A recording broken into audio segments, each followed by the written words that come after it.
Hello people! Now let's talk about Sabtang. For what I know and for what I research, Sabtang is also one of the inhabited island, Batanes. And it's a small island which you can actually tour for a day. And the hard part only is that the tourist spots are actually far apart from each other. So it's also the same like Batanes or Basco that you can tour it via tricycle, and the tricycle driver is gonna be your tour guide, and he will drive you through all the necessary touristic spot, and he can also a videographer and photographer for you.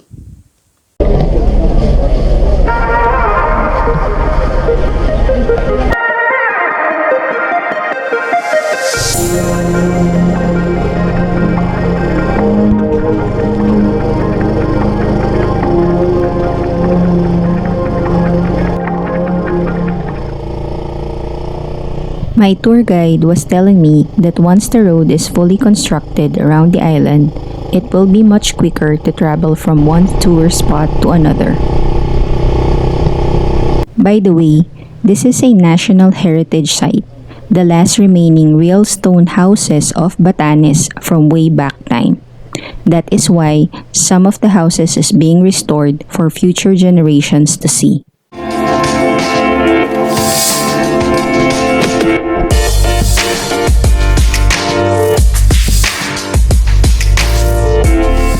If you wanted to stay in Sabtang, you can also do that. I really didn't stay there because, of course, the days are permitted, and you would have to stay on the other side, I think, which is the fishing village. There are hostels that or guest stays that provide overnight stay in Sabtang, which you can also search or tour the fishing village in that area.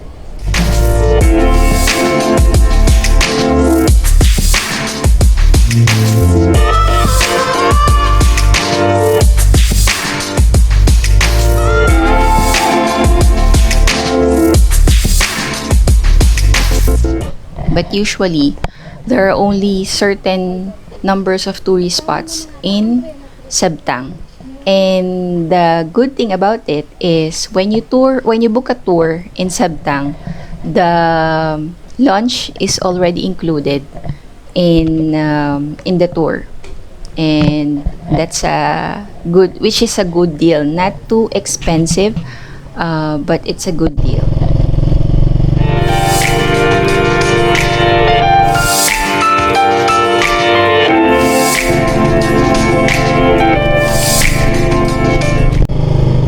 My impression of Sabtang is more of lush greens like foresty features, more of hills and valleys, an enchanting place as what my tour guide told me. Because in Basco, there is also lush greens like moss forest on the side of the mountains, or it's more of high mountains and cliffs going towards the Philippine Sea right away.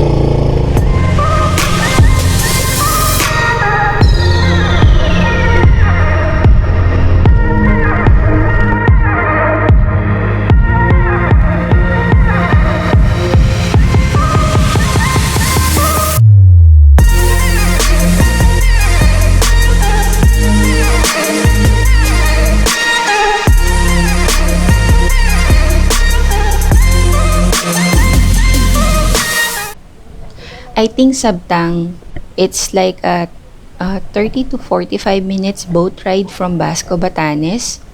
And from Basco, you would need to take a jeep super early in the morning. And that will go to Ivana Port. And that is the port that will get you to Sabtang Port.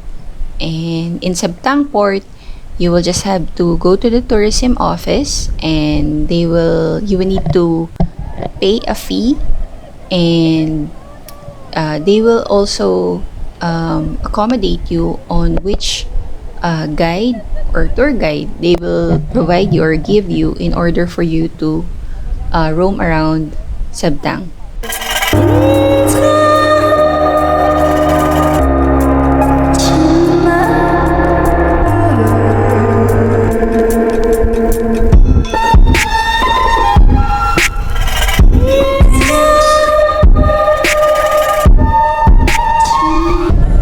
Di ba nanghabol tong mga to?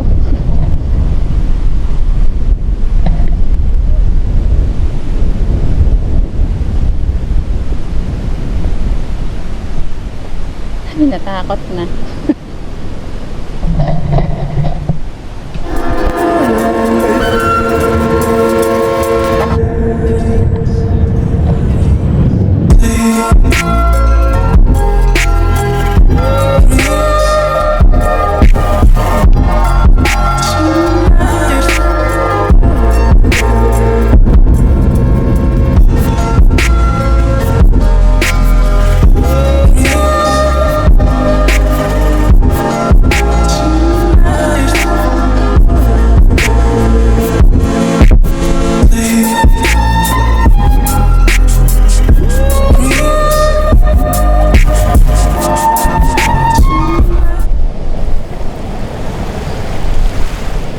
This is the only tourist place I went in Sabtang with the same cliff view of Basco.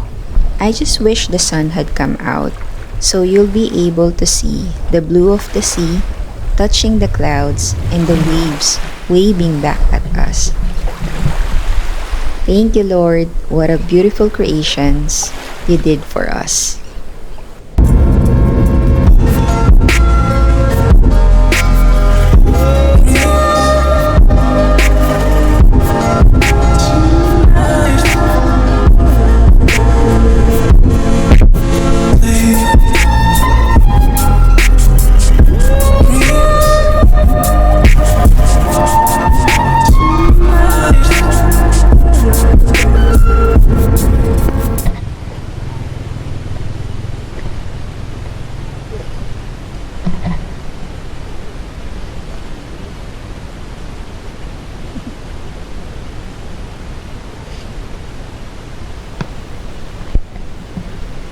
This is the other end of the village of Sabtang, where you can buy authentic arts and crafts from Batanes, which the materials are made of Philippine date palm. When you walk on the farthest side, you will see the old port that they used before, and from afar, you'll be able to see a view of mountain cliff like the ones in Palawan. Mountains in the backdrop, and this place is so quiet. And the only thing you'll hear more is the waves of the sea crashing to the shoreline from the other side of the stone houses.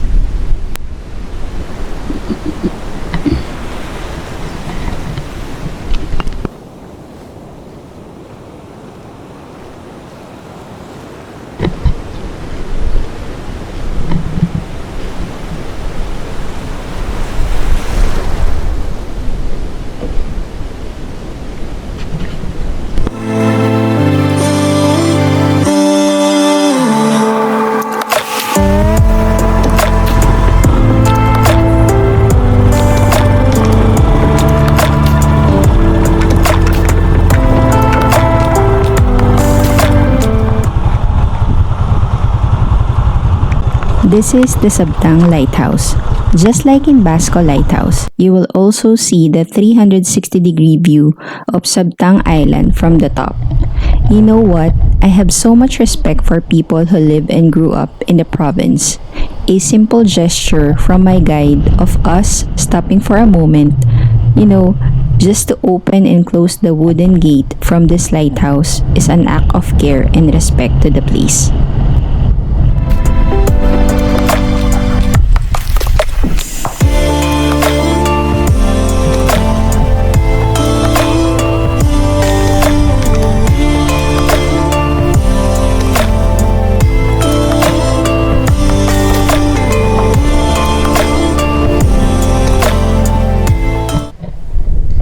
Welcome to the last pit stop of the tour, where I ate lunch by the beach and experiencing the famous arch of Morong Beach in Sabtang, Batanes.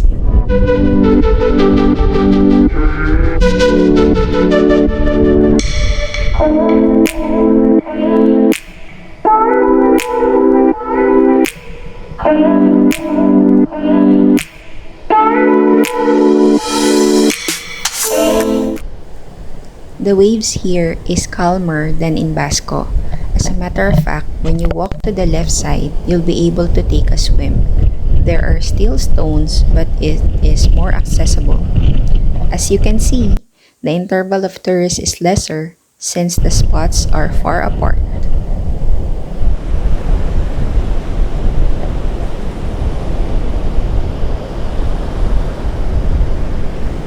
You will be able to take photos and videos for your own memories to look back.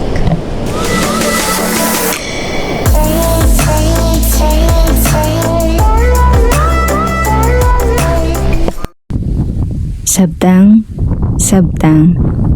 I felt that I wasn't able to really have a slow and immersive experience to feel Sabtang Batanes because of the time constraint of how far we need to travel from the different tourist spots. But this one, it felt so good to sit here and have a moment with you. Check off your list of goodbyes. You're sick of Saturday nights when I call you. You ain't got time to.